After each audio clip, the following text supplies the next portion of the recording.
மக்கள் அனைவருக்கும் வணக்கம். எப்பவும் போல ஒரு கேள்வியிலேருந்தே போவோம். இந்த கேள்வி தமிழ்நாடு காம்படிட்டிவ் எக்ஸாம் ஹோல்டர்ஸ்க்கு ரொம்பவே ஒரு பரிச்சயமான கேள்வி. ஒரு தடவை குரூப் 4 நினைக்கிறேன், அதில் கூட இந்த கேள்வி கேட்கப்பட்டுச்சு. அந்த டைம்ல ரொம்பவே பேசுபொருளா இருந்துச்சு. அந்த கேள்வி என்னன்னா, மன்னிப்பு எந்த மொழிச்சொல்? இதுல ஒரு சுவாரஸ்யமான விஷயம் இருக்கு, அதை பத்தி அப்புறமா பேசுவோம். இப்போ விஷயத்துக்கு போவோம்.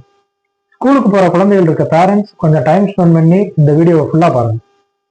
இந்தியாவில் கல்வின்றது ஆரம்பத்துல குருகுல கல்வி முறை, நாலந்தா பல்கலைக்கழகம், தட்சசீல பல்கலைக்கழகம்னு பாரம்பரியமானது, ரொம்பவே பழமையானது. இப்ப நம்ம வெளிநாட்டுக்கு படிக்க போற மாதிரி அந்த காலத்துல வெளிநாட்டுல இருந்து நம்ம நாட்டுக்கு படிக்க வந்த வரலாறு உள்ளது நம்மளோட கல்வி முறை.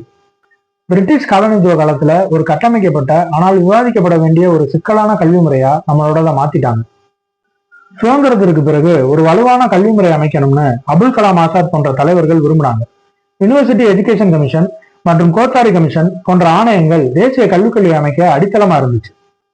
இந்திரா காந்தி அரசாங்கத்தால கோத்தாரி கமிஷன் பரிந்துரையின் அடிப்படையில முதல் தேசிய கல்விக் கொள்கை 1968 அறிமுகப்படுத்தப்பட்டுச்சு. இந்த கல்விக் கொள்கையோட முக்கிய நோக்கமே தீவிர மறுசீரமைப்பு மற்றும் தேச ஒருங்கிணைப்புக்கான சமமான கல்வி வாய்ப்புகள்ன்றதுதான். இந்த கல்விக் கொள்கையோட இன்னொரு முக்கிய அம்சம் என்னன்னா, 14 வயது வரை இலவச மற்றும் கட்டாய கல்வின்றதுதான்.